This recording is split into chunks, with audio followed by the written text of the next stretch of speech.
Hoje, então, nós vamos resolver o exemplo do livro de resistência dos materiais do Hibbeler. Esse exercício envolve esforços normais.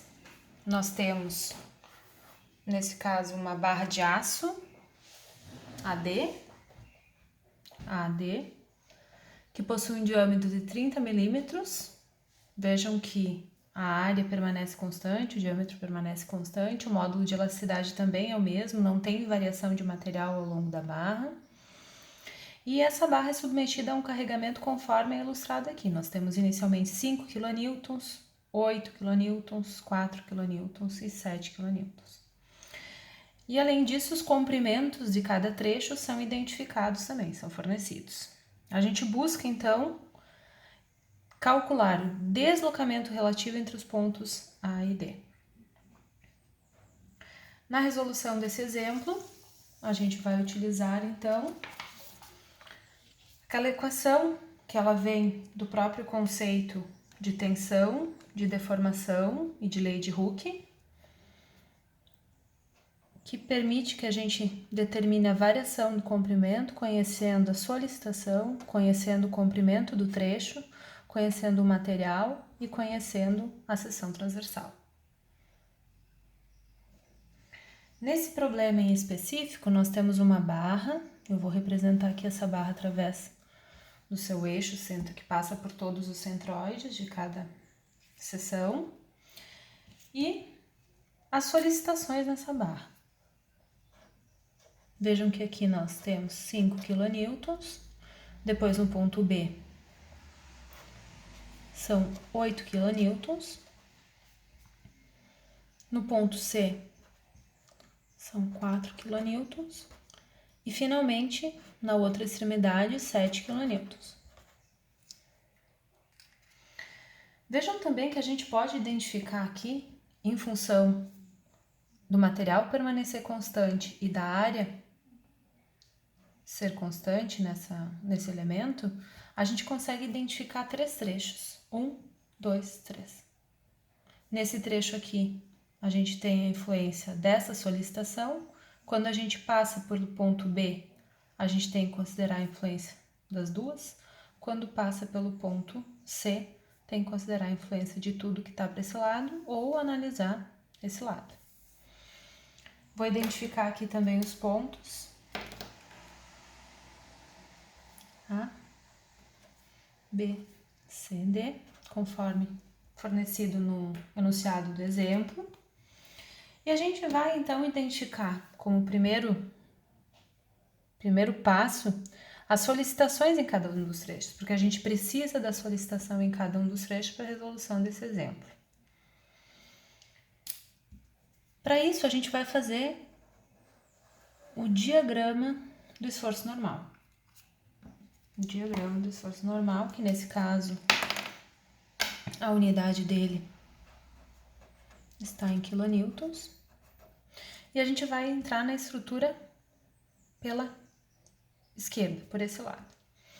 Entrando por aqui, logo de início a gente observa que a gente tem uma quantidade positiva de esforço normal, no total de 5 kilonewtons. Esse valor, a gente vai entrando pela esquerda, ele permanece constante até o ponto B, quando então a gente tem um vetor na direção oposta, portanto a gente tem menos 8. De 5 vai para 3.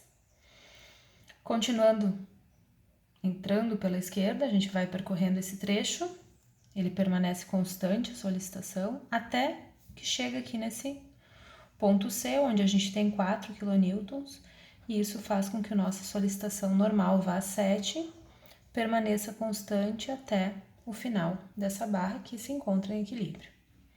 Aqui nós temos uma solicitação normal positiva, em todo esse outro trecho a gente tem, então, um esforço normal negativo. Lembrando que são fornecidas módulo de elasticidade, 200 vezes 10 na 9 PA, 200 gigapascal, e é fornecido também informações a respeito da área. através do diâmetro de 30 milímetros, a gente tem condições de calcular a área.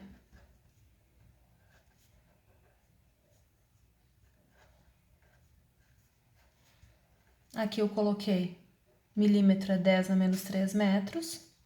Essa área, então, é possível calcular.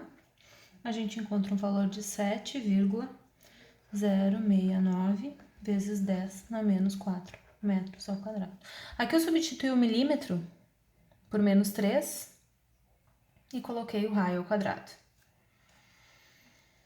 Bom, mas o nosso objetivo é calcular a variação de comprimento entre os pontos A e D. Esse é o nosso objetivo. Para isso, a gente já identificou 3 trechos, onde a única informação, o único parâmetro que se altera é a solicitação normal. Então, a gente vai ter a variação do comprimento do trecho AB, mais a variação do comprimento do trecho BC, mais a variação do CD, compõem a variação do comprimento total desse trecho. A gente utiliza, então, essa expressão para calcular a variação de cada trecho.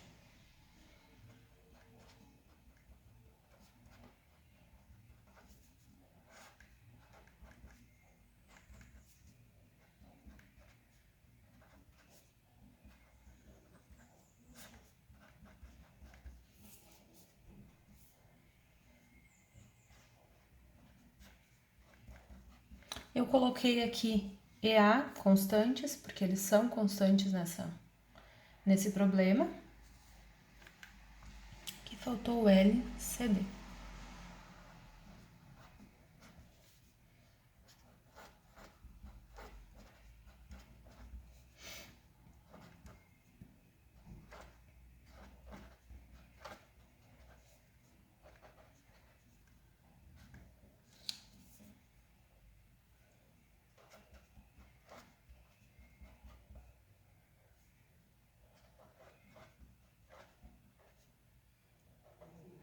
Aqui a solicitação nesse primeiro trecho, o comprimento do primeiro trecho, positivo porque a solicitação é positiva.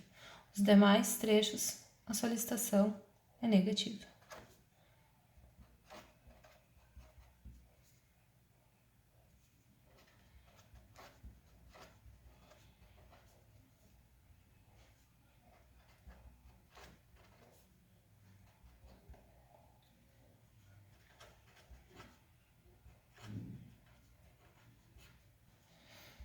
Esse, então, é o cálculo necessário para se fazer para determinar qual é o valor da variação desse comprimento.